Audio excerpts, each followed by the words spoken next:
만성염증, 조용히 당신을 망가뜨리는 만성 피로의 정체. 안녕하세요, 청취자 여러분. 당신은 아침에 눈을 뜨면서 이미 피곤함을 느끼십니까? 충분히 잤는데도 몸이 무겁고 하루 종일 안개 속을 걷는 듯한 기분이 드십니까?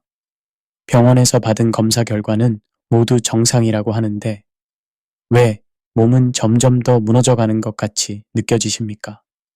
만약 이런 증상들이 익숙하시다면 여러분은 현대의학이 최근에야 주목하기 시작한 보이지 않는 전쟁의 한복판에 서 계신 것입니다. 이 전쟁의 주인공은 바로 만성염증이라는 조용하지만 치명적인 적입니다. 염증이라고 하면 우리는 보통 상처가 났을 때 빨갛게 부어오르거나 열이 나는 급성염증을 떠올립니다. 하지만 만성염증은 전혀 다른 얼굴을 가지고 있습니다. 이것은 마치 집 안에서 일어나는 가스 누출처럼 눈에 보이지도 않고 냄새도 나지 않지만 서서히 우리의 생명을 위협하는 존재입니다.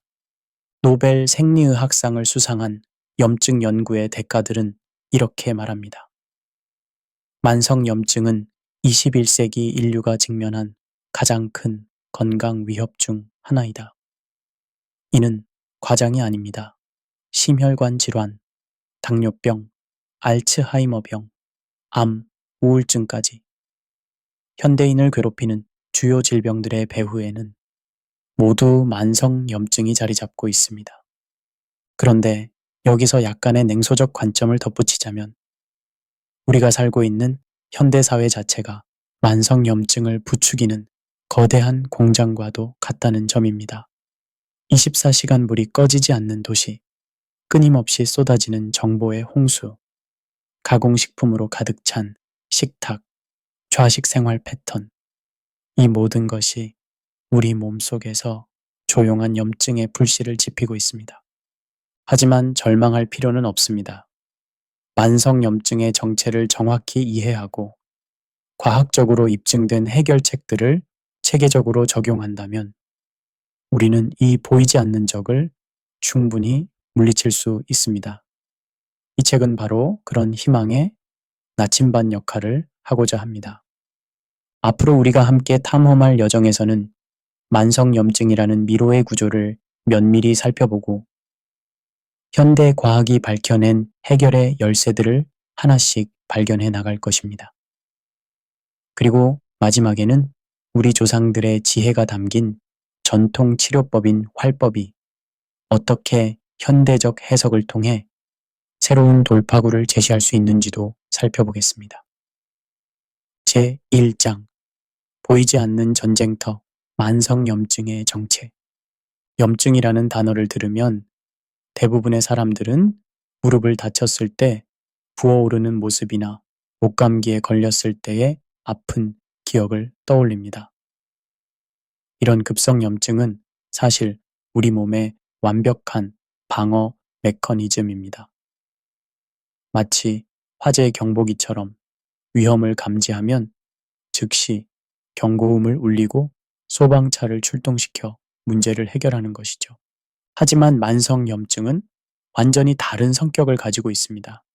이것은 마치 화재 경보기가 고장나서 불이 꺼진 후에도 계속 경고음을 울리는 상황과 같습니다.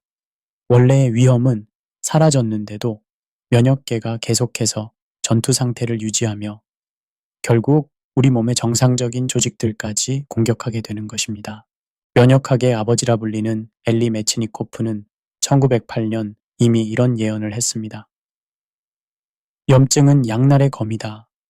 적절히 사용되면 생명을 구하지만 통제를 잃으면 생명을 위협한다. 그로부터 100년이 넘게 지난 지금 우리는 그의 말이 얼마나 정확했는지를 뼈저리게 느끼고 있습니다. 만성염증의 생화학적 메커니즘을 살펴보면 이는 주로 사이토카인이라는 신호분자들의 과잉 생산으로 시작됩니다. 인터루킨 6, TNF-알파, C반응성 단백질 같은 염증성 사이토카인들이 혈류를 타고 온몸을 돌아다니며 마치 도미노 효과처럼 연쇄적인 염증 반응을 일으킵니다. 특히 주목할 점은 NF-kappaB라는 전사인자의 역할입니다. 이 분자는 세포 해관에서 염증 관련 유전자들의 발현을 조절하는 마스터 스위치 역할을 합니다. 만성 스트레스, 잘못된 식습관, 수면 부족, 환경 독소 등이 이 스위치를 계속 켜진 상태로 유지시키면서 우리 몸은 끝없는 염증의 악순환에 빠지게 됩니다. 여기서 약간의 냉소적 관점을 덧붙이자면 현대 의료 시스템은 이런 근본적인 문제보다는 증상 완화에만 초점을 맞추는 경우가 많습니다. 두통이 있으면 진통제를, 우울감이 있으면 항우울제를, 소화불량이 있으면 소화제를 처방하면서 정작 이 모든 증상의 뿌리에 있는 만성염증은 간과하는 것이죠. 하버드 의과대학의 염증 연구팀이 발표한 놀라운 연구 결과에 따르면 만성염증은 우리가 생각하는 것보다 훨씬 더 광범위한 영향을 미칩니다.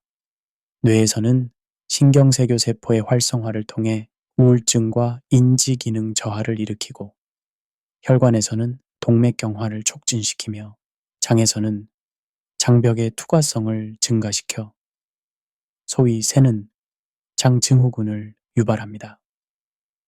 더욱 놀라운 것은 만성염증이 우리의 DNA에까지 영향을 미친다는 사실입니다.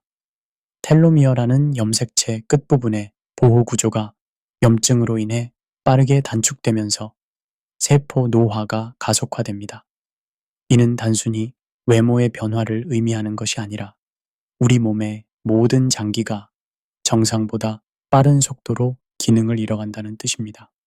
그렇다면 이런 만성염증의 존재를 어떻게 알 수 있을까요?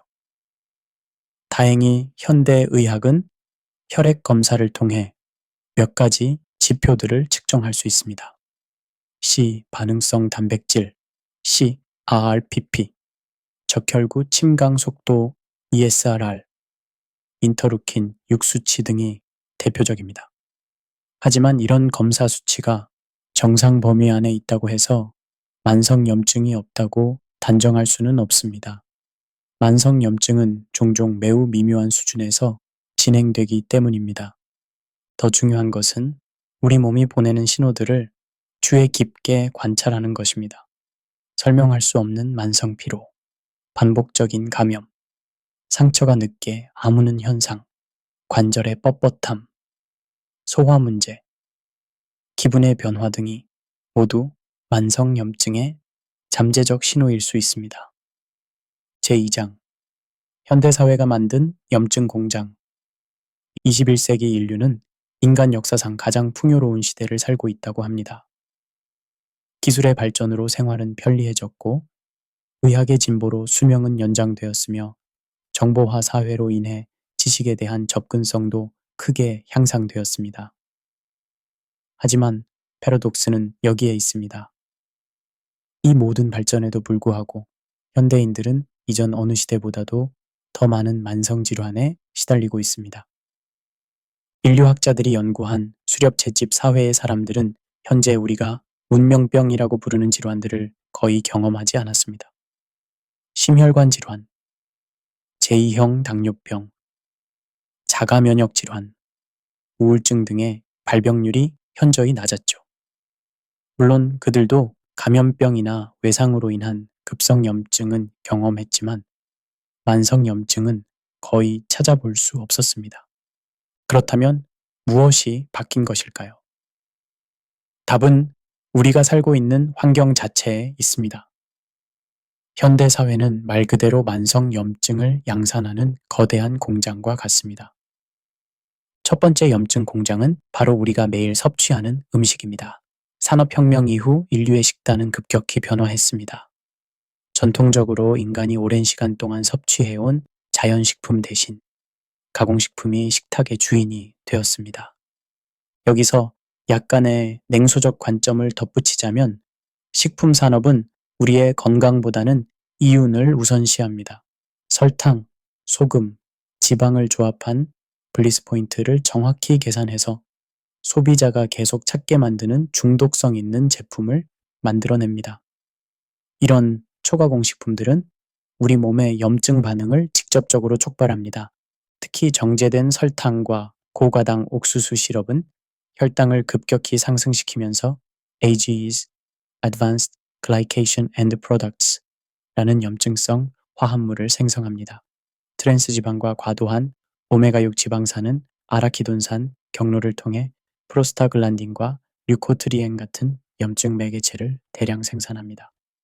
두 번째 염증 공장은 현대인의 생활 패턴입니다. 인공 조명의 발명으로 인해 우리는 24시간 언제든지 활동할 수 있게 되었지만 이는 우리 몸의 생체 리듬을 완전히 혼란스럽게 만들었습니다.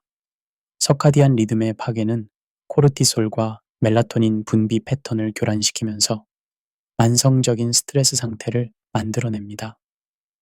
수면 부족은 특히 치명적입니다.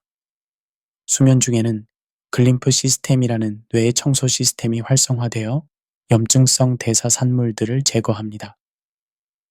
또한 깊은 잠 동안에는 성장 호르몬이 분비되어 손상된 조직을 재생시키고 면역계를 재조정합니다. 하지만 현대인들의 평균 수면 시간은 계속 줄어들고 있으며 수면의 질도 급격히 저하되고 있습니다. 세 번째 염증 공장은 만성 스트레스입니다.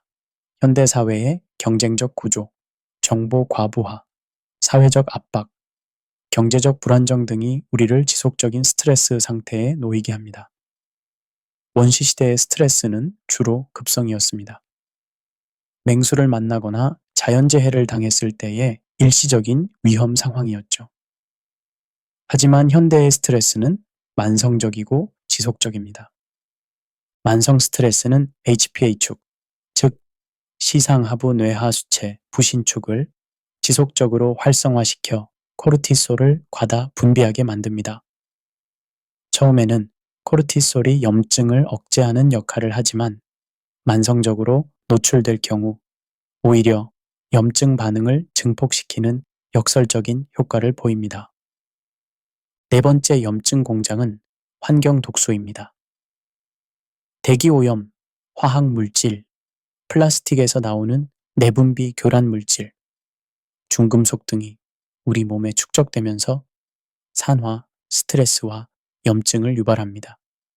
특히 미세먼지는 폐를 통해 흡입되어 전신으로 퍼지면서 혈관, 내피세포를 손상시키고 염증 반응을 촉발합니다. 다섯 번째는 사회적 고립과 외로움입니다. 인간은 본질적으로 사회적 동물입니다. 하지만 현대 사회의 개인주의적 성향, 디지털 커뮤니케이션의 확산, 도시화로 인한 공동체 해체 등이 많은 사람들을 사회적 고립 상태로 만들고 있습니다. 놀랍게도 사회적 고립감은 생물학적으로 실제 물리적 위협과 유사한 염증 반응을 일으킵니다.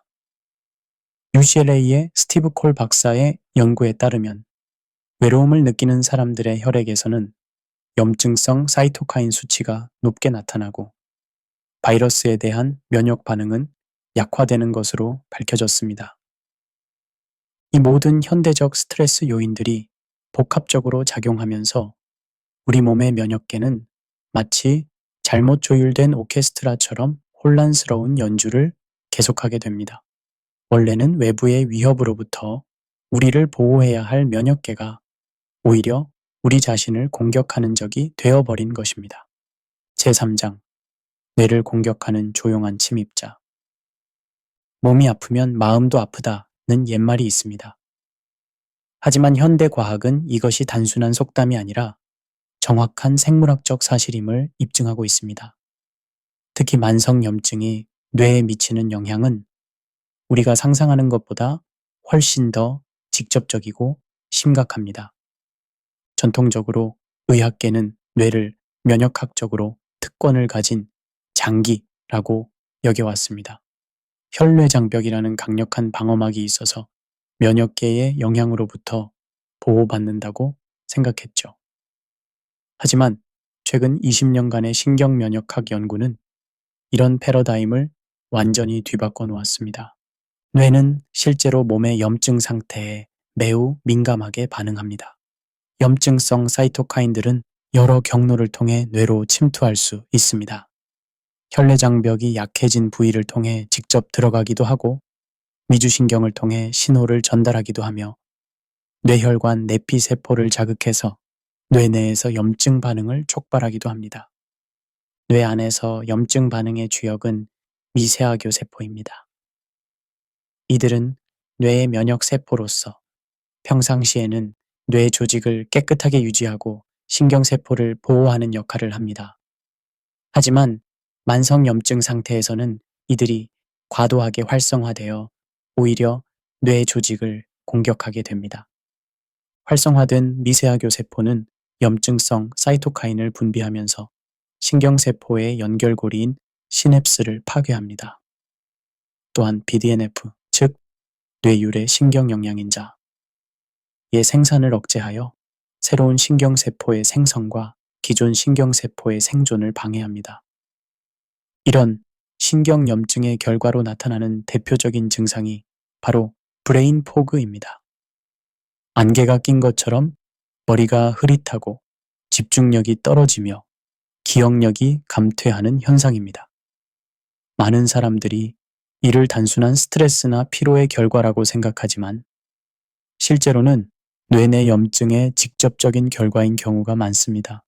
더욱 심각한 것은 만성염증과 우울증의 관계입니다. 1990년대까지만 해도 우울증은 순전히 심리적인 문제로 여겨졌습니다. 하지만 지금은 우울증의 상당 부분이 염증성 질환이라는 것이 밝혀졌습니다. 하버드 의과대학의 연구팀이 발표한 메타 분석에 따르면 우울증 환자의 약 30%에서 염증 지표가 유의미하게 상승되어 있습니다. 염증성 사이토카인들은 세로토닌, 도파민, 노르아드레날린 같은 신경 전달 물질의 합성과 대사를 방해하면서 우울 증상을 유발합니다. 특히 아이디오라는 효소의 활성화가 주목받고 있습니다.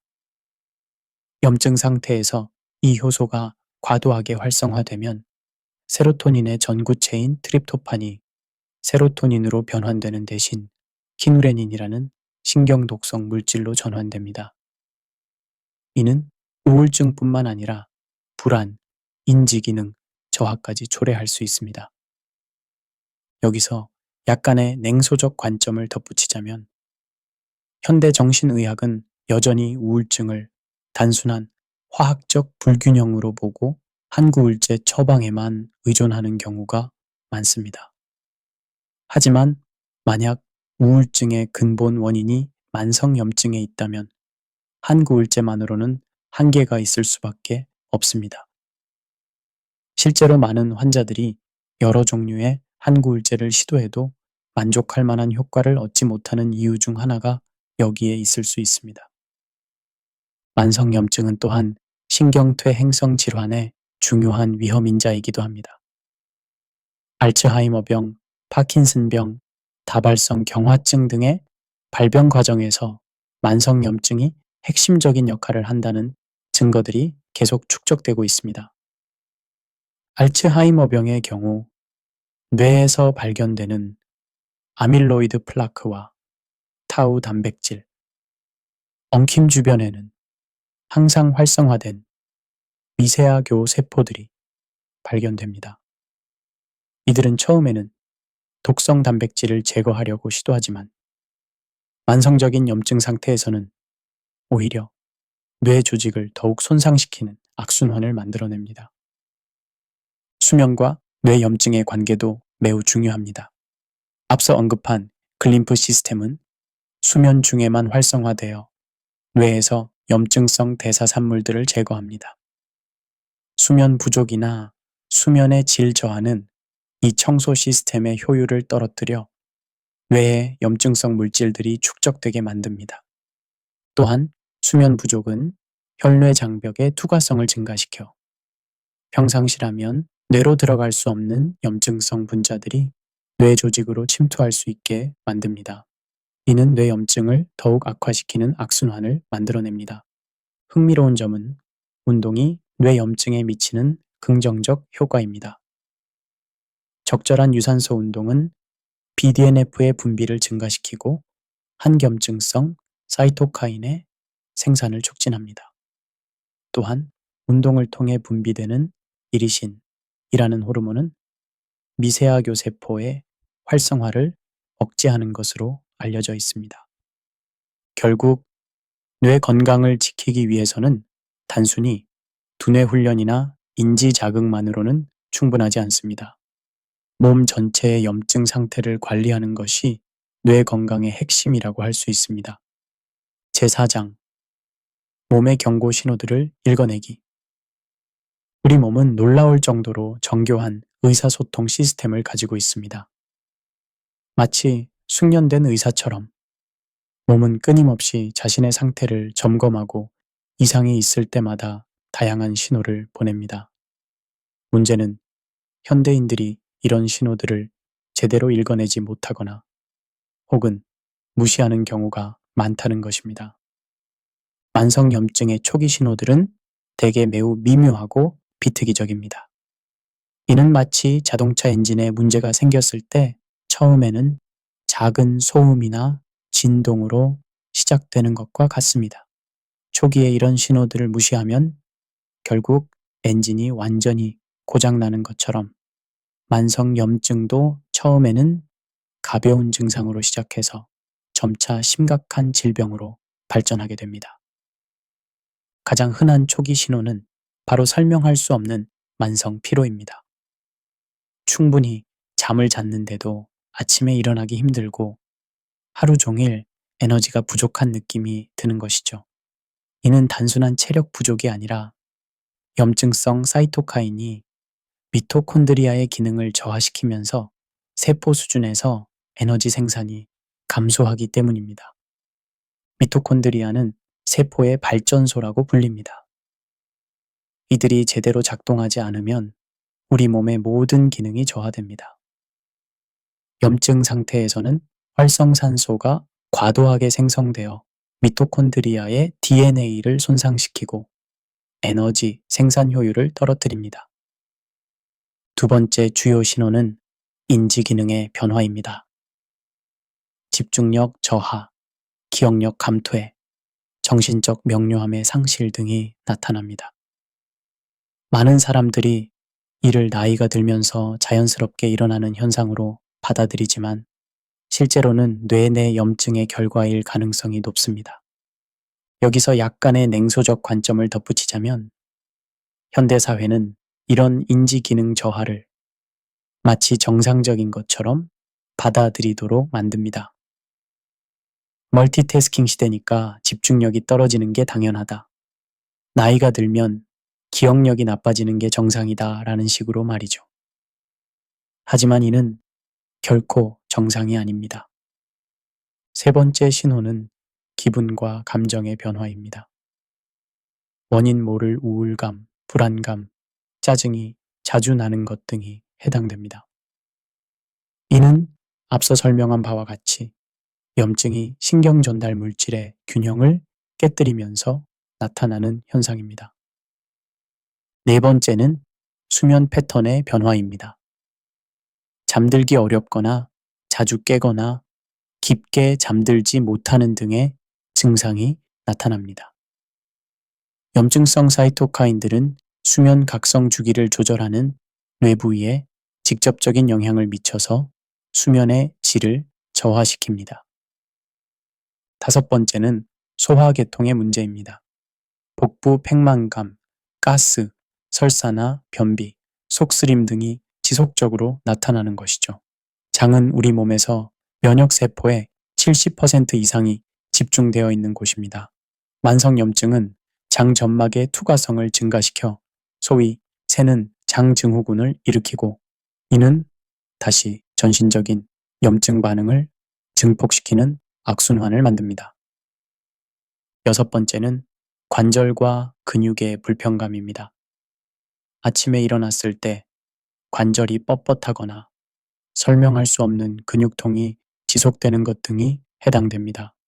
염증성 사이토카인들은 관절낭과 근육 조직을 직접 자극하여 통증과 경직을 유발할 수 있습니다.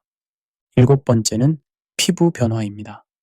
여드름, 습진, 건선, 피부 트러블의 악화 등이 나타날 수 있습니다.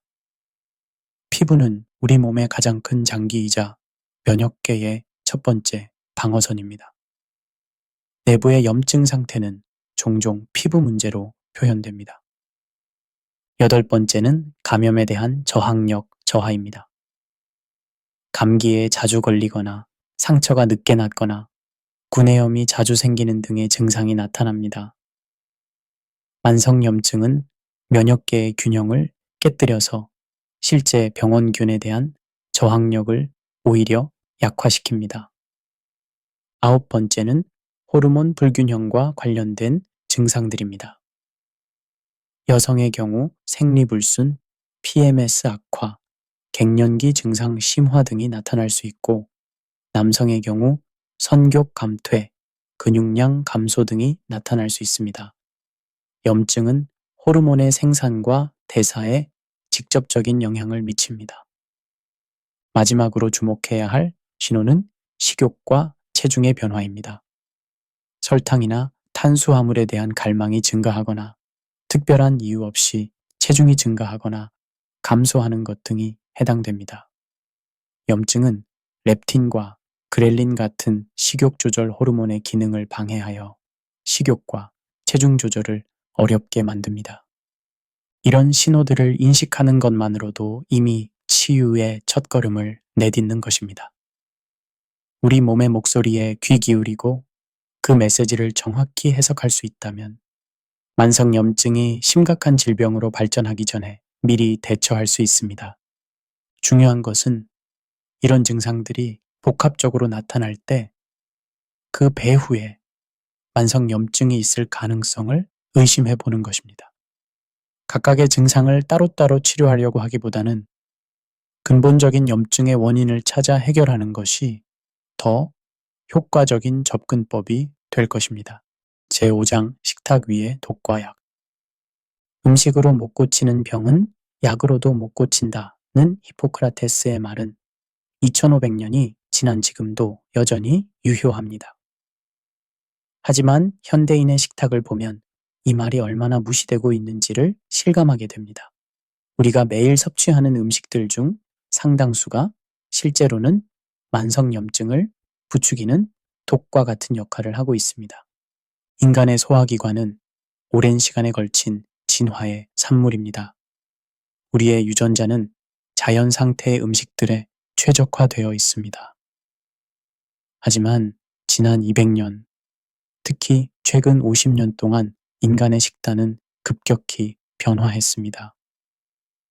이는 진화의 관점에서 보면 극히 짧은 순간이지만 우리 몸에게는 엄청난 충격이었습니다. 특히 유화제들은 장 점막의 점액층을 얇게 만들어서 장벽의 투과성을 증가시킵니다. 이렇게 되면 정상적으로는 장에서 흡수되지 않아야 할 독소들이나 미완전 소화 물질들이 혈류로 들어가게 되고 이는 전신적인 염증 반응을 촉발합니다. 설탕의 문제는 더욱 심각합니다. 현대인은 하루에 평균 100g 이상의 설탕을 섭취합니다. 이는 우리 조상들이 1년에 섭취했던 양을 하루에 먹는 것과 같습니다. 설탕의 급격한 섭취는 혈당 스파이크를 일으키고 이는 체내에서 에지스라는 염증성 화합물을 대량 생성합니다. 에지스는 마치 몸속에서 일어나는 갈변 반응과 같습니다. 빵을 구웠을 때 겉면이 갈색으로 변하는 것처럼 우리 몸의 단백질들이 설탕과 결합하여 변성되는 것입니다. 이렇게 변성된 단백질들은 면역계에게 적크로 인식되어 염증 반응을 일으킵니다. 트랜스 지방도 또 다른 염증의 주범입니다. 마가린, 쇼트닝, 그리고 이들을 사용한 가공식품들에 들어있는 트랜스 지방은 우리 몸에서 자연적으로 만들어지지 않는 인공적인 지방입니다. 이들은 세포막의 구조를 변화시키고 염증성 프로스타글란딘의 생성을 촉진시킵니다. 오메가6과 오메가3 지방산의 불균형도 현대인의 만성염증에 큰 영향을 미칩니다. 이상적인 비율은 4대1 정도인데 현대인의 식단에서는 20대1 또는 그 이상까지 치우쳐져 있습니다. 오메가6 지방산이 과도하면 아라키돈산을 통해 염증성 매개체들이 과다 생성됩니다. 그렇다면 염증을 줄이는 음식들은 무엇일까요? 지중해식 식단이 좋은 모델이 됩니다. 이 식단의 핵심은 가공되지 않은 자연식품들을 중심으로 하는 것입니다.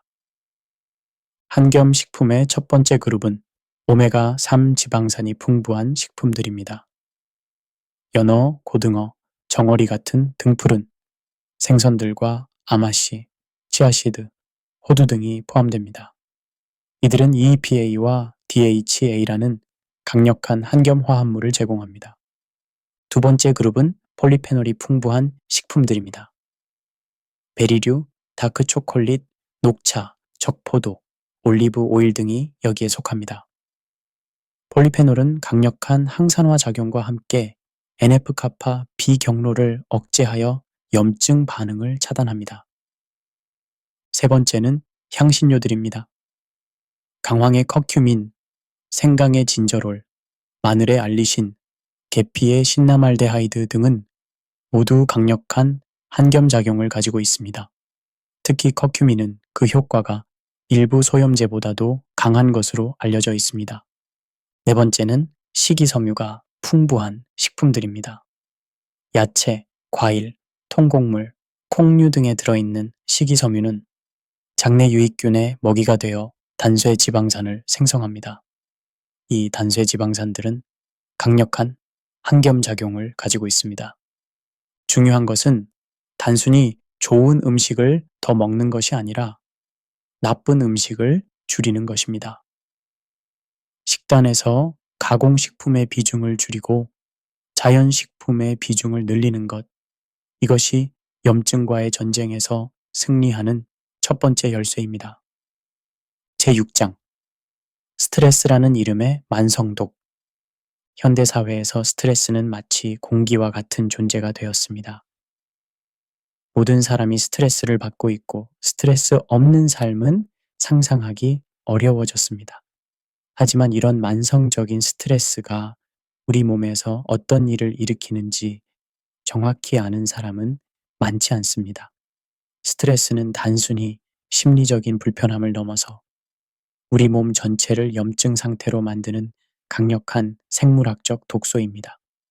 스트레스의 생물학적 메커니즘을 이해하기 위해서는 먼저 APA 축에 대해 알아야 합니다.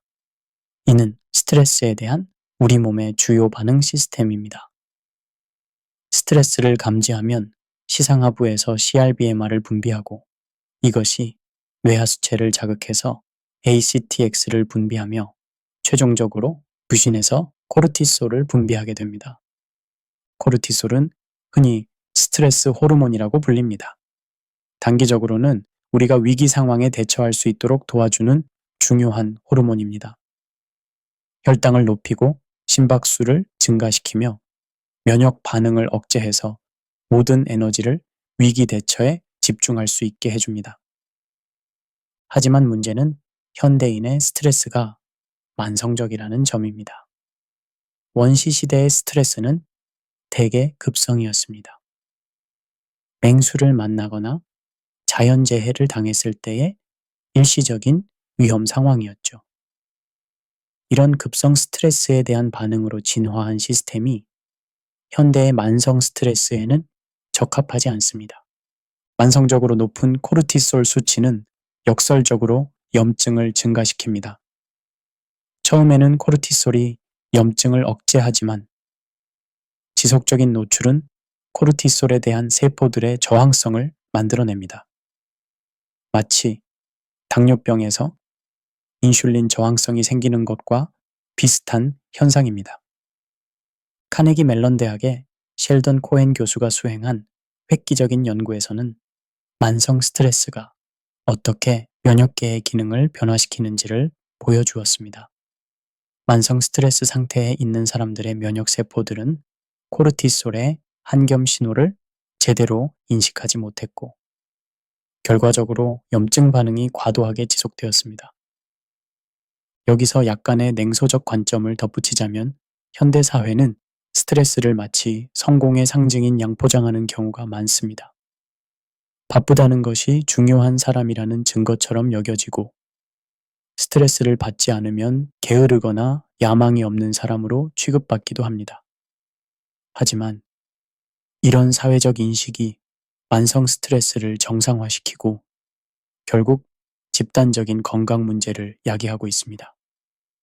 만성 스트레스의 염증 효과는 다양한 경로를 통해 나타납니다.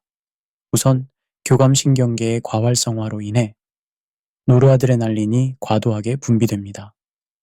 이는 혈관 수축을 일으키고 혈압을 상승시키며 혈관 내피세포의 손상을 초래해서 동맥경화를 촉진시킵니다. 또한 만성 스트레스는 장내 미생물총의 구성을 변화시킵니다. 스트레스 호르몬들은 유익한 박테리아의 성장을 억제하고 유해한 박테리아의 증식을 촉진시킵니다. 이렇게 불균형해진 장내 미생물총은 염증성 화합물들을 생성하여 전신 염증을 악화시킵니다. 수면에 미치는 영향도 간과할 수 없습니다. 코르티솔은 정상적으로는 아침에 높고 저녁에 낮아져야 하는데 만성 스트레스 상태에서는 이런 일축이 리듬이 깨집니다. 밤늦게까지 높은 코르티솔 수치가 유지되면서 멜라토닌 분비가 억제되고 결과적으로 수면의 질이 저하됩니다. 심리적 스트레스뿐만 아니라 사회적 스트레스도 중요한 염증 요인입니다. UCLA의 스티브 콜 박사의 연구에 따르면 사회적 지위가 낮거나 사회적 지지를 받지 못하는 사람들의 유전자 발현 패턴이 변화합니다. 구체적으로는 염증과 관련된 유전자들의 발현이 증가하고 바이러스에 대한 면역 반응과 관련된 유전자들의 발현은 감소합니다. 이는 사회적 통증이라는 개념으로 설명할 수 있습니다. 사회적 배제나 거부감은 뇌에서 실제 물리적 통증과 같은 부위를 활성화시킵니다. 진화적으로 보면 사회적 집단에서 배제되는 것은 생존에 치명적인 위협이었기 때문에 우리 뇌는 사회적 고통을 실제 신체적 위험과 동일하게 인식하도록 진화했습니다. 현대 사회의 경쟁적 구조, SNS를 통한 끊임없는 비교, 경제적 불안정, 직장 내 갈등 등은 모두 만성적인 사회적 스트레스를 만들어냅니다. 이런 스트레스들은 우리 몸을 지속적인 전투 준비 상태로 만들어 면역계가 과도하게 활성화되도록 합니다. 스트레스는 현대 생활에서 완전히 피할 수는 없습니다. 하지만 스트레스와 건강한 관계를 맺는 방법을 배운다면 스트레스가 만성염증의 원인이 되는 것을 막을 수 있습니다. 제7장 수면과 회복의 과학. 잠은 인생의 3분의 1을 차지하는 신비로운 시간입니다. 오랫동안 수면은 단순한 휴식 시간으로 여겨졌지만 현대 수면 과학의 발전은 잠이 우리 몸의 가장 중요한 치유와 회복의 시간임을 밝혀내고 있습니다. 특히 만성염증의 관점에서 보면 양질의 수면은 그 어떤 약물보다도 강력한 한겸 치료법이라고 할 수 있습니다. 수면 중에 우리 몸에서는 정말 놀라운 일들이 벌어집니다. 마치 도시가 밤사이에 청소되고 수리되는 것처럼 우리 몸도 잠든 동안 하루 종일 축적된 손상들을 복구하고 독소들을 제거합니다. 이 과정에서 핵심적인 역할을 하는 것이 바로 성장 호르몬입니다. 이 호르몬은 단순히 키를 자라게 하는 것이 아니라 손상된 조직을 재생시키고 근육을 회복시키며 면역계를 강화하는 역할을 합니다. 또한 성장 호르몬은 직접적으로 한겸 작용을 가지고 있어서 하루 동안 생성된 염증성 사이토카인들을 중화시킵니다. 2017년 노벨 생리의학상을 수상한 연구가 밝혀낸 서카디안 리듬의 중요성도 간과할 수 없습니다. 우리 몸의 거의 모든 세포에는 24시간 주기의 생체 시계가 내장되어 있고 이것이 호르몬 분비, 혈전 조절, 면역 반응 등을 정교하게 조절합니다. 이 리듬이 깨지면 염증 반응도 함께 교란됩니다. 이 시스템이 제대로 작동하지 않으면 뇌에 독성 물질들이 축적되어 치매의 위험이 높아집니다. 실제로 알츠하이머병 환자들의 뇌에서는 글림프 시스템의 기능이 현저히 저하되어 있는 것으로 밝혀졌습니다.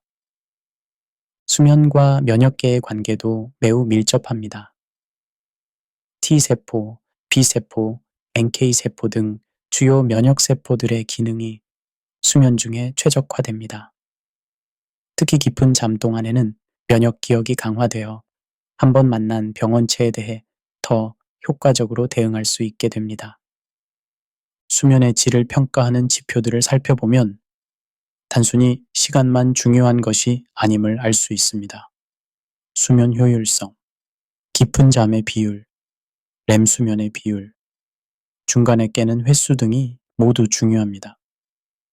현대인들이 겪는 가장 흔한 수면 문제는 수면 시작 장애입니다. 침대에 누워도 쉽게 잠들지 못하는 것이죠. 이는 대개 과도한 각성 상태, 즉 교감신경계의 과활성화 때문입니다. 스트레스, 카페인, 운동 부족, 불규칙한 생활 패턴 등이 모두 이런 과각성 상태를 만듭니다. 두 번째 흔한 문제는 수면 유지 장애입니다. 잠들기는 하지만 자주 깨거나 새벽에 일찍 깨어버리는 것입니다. 이는 종종 코르티솔 리듬의 이상이나 염증성, 사이토카인의 영향 때문입니다. 세 번째는 비회복적 수면입니다. 충분히 잤는데도 개운하지 않고 피곤한 상태가 지속되는 것입니다. 이는 깊은 잠의 부족이나 수면 무호흡증 같은 수면 장애 때문일 수 있습니다. 제8장 운동과 면역력의 절묘한 균형. 운동과 건강의 관계는 마치 약의 용량과 효과의 관계와 같습니다. 적절한 양은 약이 되지만 과도하면 독이 될 수 있습니다. 특히 만성염증의 맥락에서 보면 운동은 염증을 줄이는 가장 강력한 자연치료법이면서 동시에 잘못하면 염증을 더욱 악화시킬 수 있는 양날의 검입니다. 내장지방의 축적도 중요한 문제입니다. 신체 활동이 부족하면 에너지 소비가 줄어들면서 과도한 칼로리가 내장지방으로 축적됩니다. 내장지방은 그 자체로 염증성 사이토카인을 분비하는 내분비 기관입니다.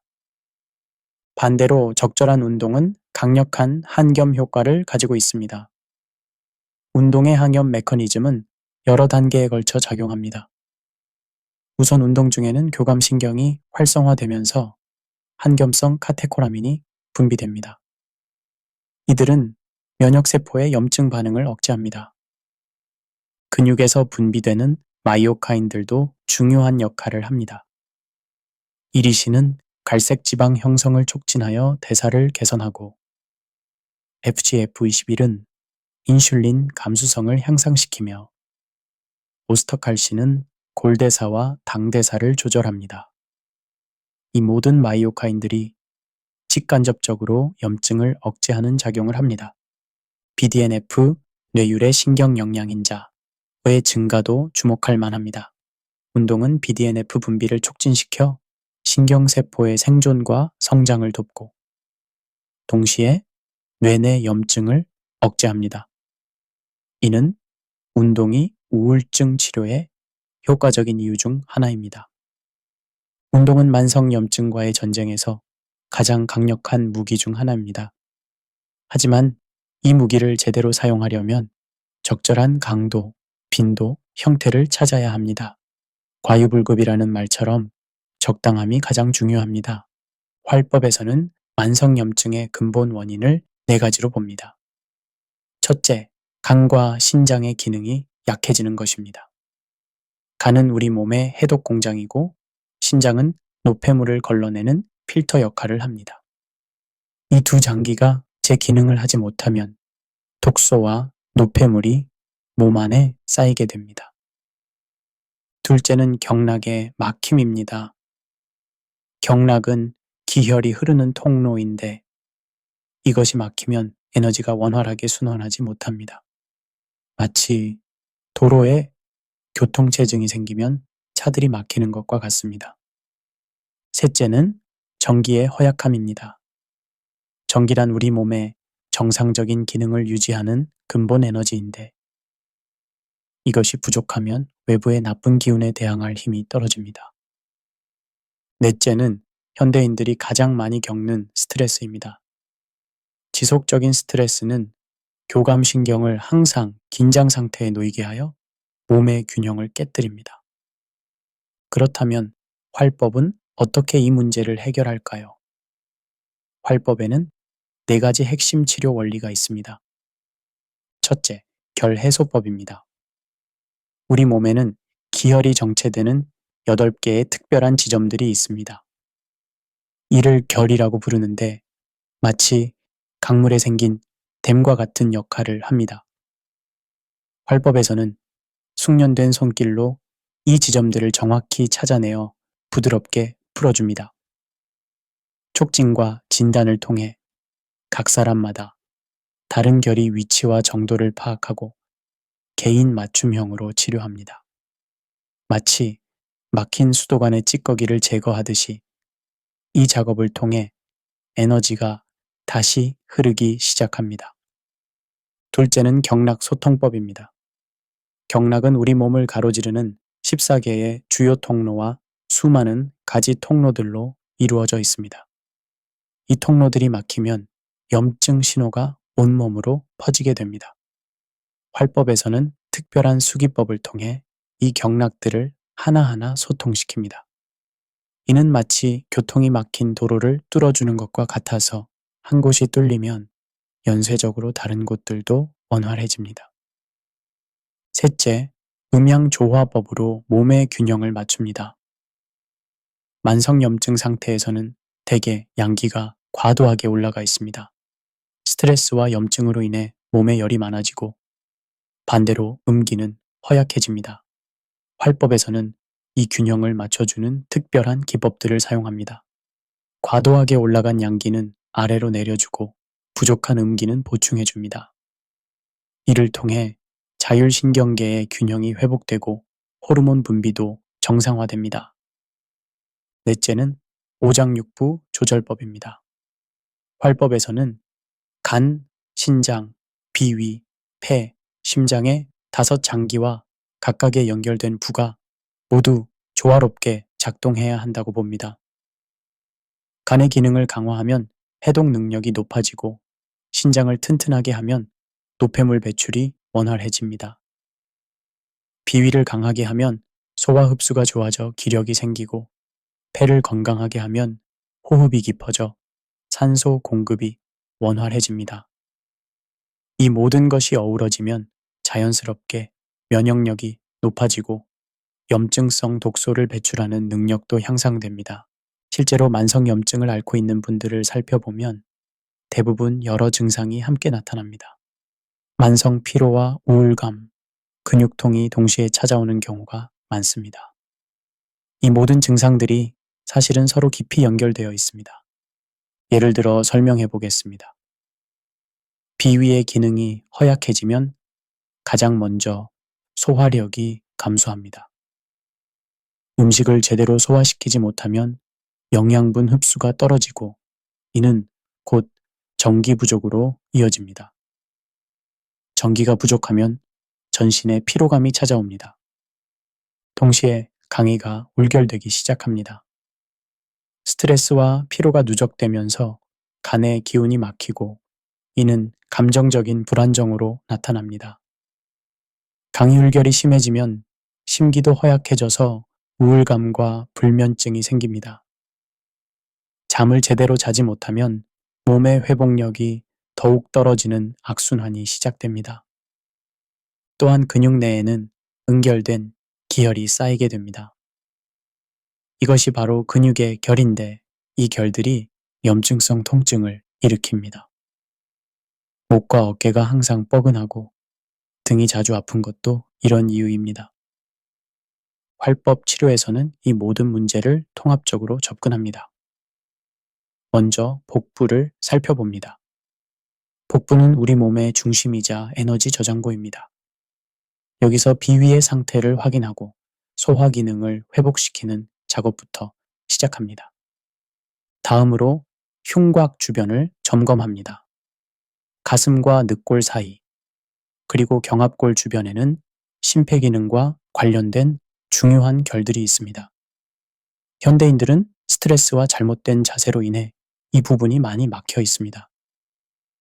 부드러운 수기법으로 이 부분의 긴장을 풀어주면 호흡이 깊어지고 심신이 안정됩니다.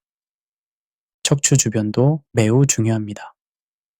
척추를 따라 흐르는 동맥과 방광경은 전신의 에너지 순환에 핵심적인 역할을 합니다. 척추 주변의 결을 해소하면 신경계가 안정되고 자율신경의 균형이 회복됩니다. 이와 함께 단전호흡과 기공을 병행합니다. 단전호흡은 단순한 호흡법이 아니라 에너지를 재충전하는 과정입니다. 깊고 고른 호흡을 통해 하단전의 기운을 모으고 이를 전신으로 순환시킵니다. 기공은 몸의 움직임과 호흡, 의념을 조화시켜 기혈의 흐름을 더욱 원활하게 만듭니다. 활법의 핵심 철학은 이렇습니다. 기혈의 흐름을 회복하면 염증은 스스로 사라집니다. 이는 단순히 증상을 억제하는 것이 아니라 우리 몸이 원래 가지고 있던 자연 치유력을 되살리는 것입니다. 활법은 만성염증을 단순히 억제하는 것이 아니라 우리 몸이 가진 자연 치유력을 회복시키는 통합치료법입니다. 마치 막힌 강물을 뚫어주면 자연스럽게 맑은 물이 흐르게 되는 것처럼 기혈의 순환이 원활해지면 몸은 스스로 균형을 찾아갑니다.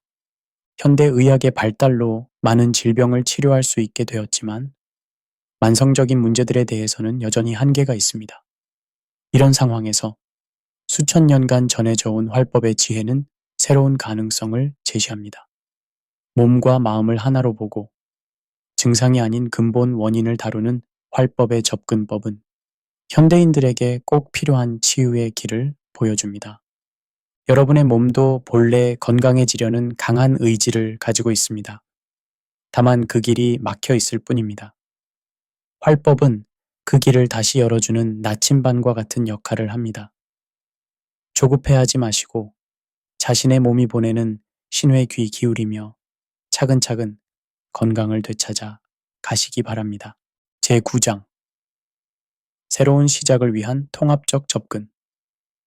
우리는 이제 만성염증이라는 미로의 출구에 거의 다다랐습니다.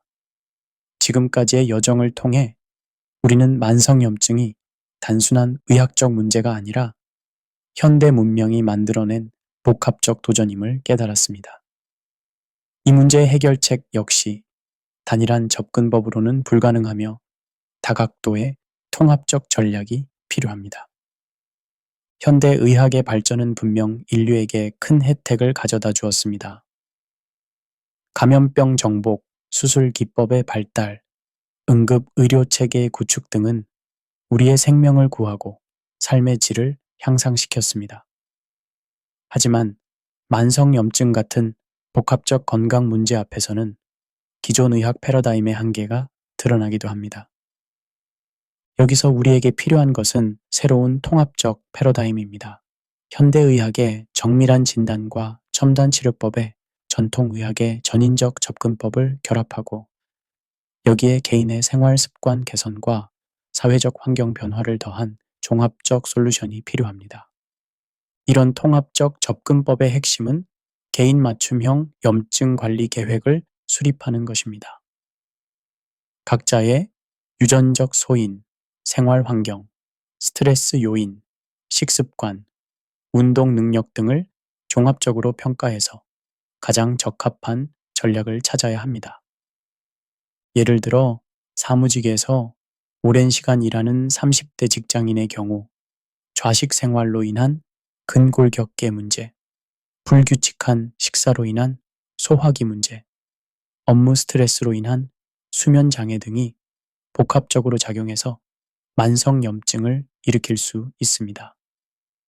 이때 필요한 것은 단순히 소염제를 복용하는 것이 아니라 작업 환경 개선, 식단 조절, 스트레스 관리, 규칙적 운동, 수면 위생 등을 포괄하는 종합적 관리입니다.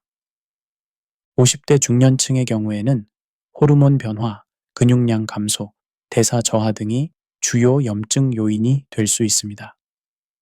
이때는 호르몬 균형 회복, 근력 운동, 한겸 식단, 사회적 활동 증가 등이 중요한 전략이 될 것입니다. 이런 개인 맞춤형 접근법에서 중요한 것은 작은 변화의 누적 효과를 인정하는 것입니다. 하루아침에 모든 것을 바꾸려고 하면 오히려 스트레스가 되어 염증을 악화시킬 수 있습니다.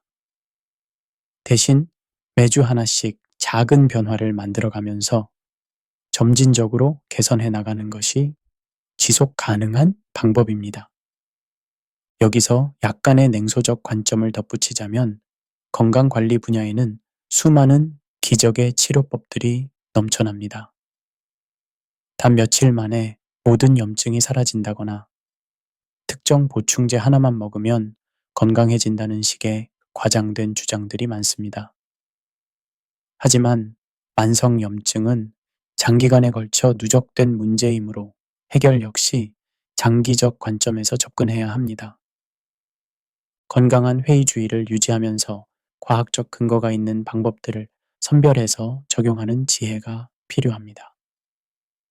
유행을 따라가기보다는 검증된 기본 원칙들을 꾸준히 실천하는 것이 더 효과적입니다. 또한 개인의 노력만으로는 한계가 있다는 점도 인정해야 합니다. 만성염증은 개인적 문제이면서 동시에 사회적 문제이기도 합니다.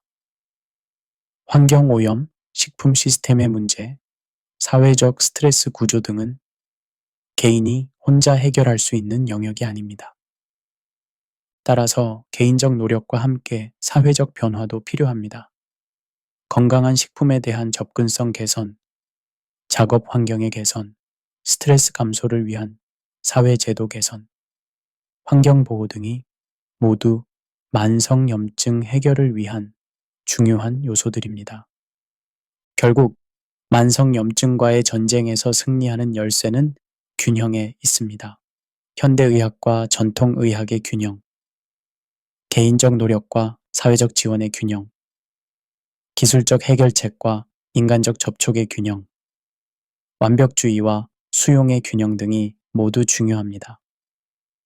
여러분의 몸은 놀라운 치유 능력을 가지고 있습니다. 적절한 조건만 주어진다면 염증으로 손상된 조직들도 다시 회복될 수 있습니다. 그 조건을 만들어주는 것이 바로 여러분의 몫입니다. 성경에서는 이렇게 말씀하십니다. 내가 너희에게 복을 주어 번성하게 하며 너희 몸을 치료하여 건강하게 하리라. 출애굽기 15장 26절. 하나님께서 우리에게 주신 몸은 스스로 치유하고 회복할 수 있는 능력을 가지고 있습니다. 우리는 그 능력을 믿고 그것이 제대로 작동할 수 있도록 돕는 역할을 하면 됩니다. 만성염증과의 전쟁은 마라톤입니다. 단거리 경주처럼 빠르게 끝나는 것이 아니라 꾸준한 페이스로 끝까지 완주해야 하는 긴 여정입니다. 하지만 그 끝에는 분명히 건강하고 활력 넘치는 삶이 기다리고 있을 것입니다. 여러분 모두가 이 여정에서 승리하시기를 진심으로 기원합니다. 건강한 몸과 마음으로 하나님께서 주신 소중한 생명을 온전히 누리시길 바랍니다. 지금까지 긴 시간 동안 이 오디오북을 들어주신 모든 분들께 진심으로 감사드립니다. 만성염증이라는 어려운 주제를 함께 탐구하는 시간이었지만 여러분의 건강한 삶에 조금이나마 도움이 되었기를 바랍니다. 더 많은 건강 정보와 실용적인 조언들을 원하신다면 저희 유튜브 채널을 구독해 주시기 바랍니다. 구독과 좋아요, 그리고 여러분의 소중한 댓글은 더 나은 콘텐츠를 만드는데 큰 힘이 됩니다. 여러분 모두의 건강과 행복을 진심으로 기원하며 다음에 또 더 좋은 내용으로 찾아뵙겠습니다. 감사합니다.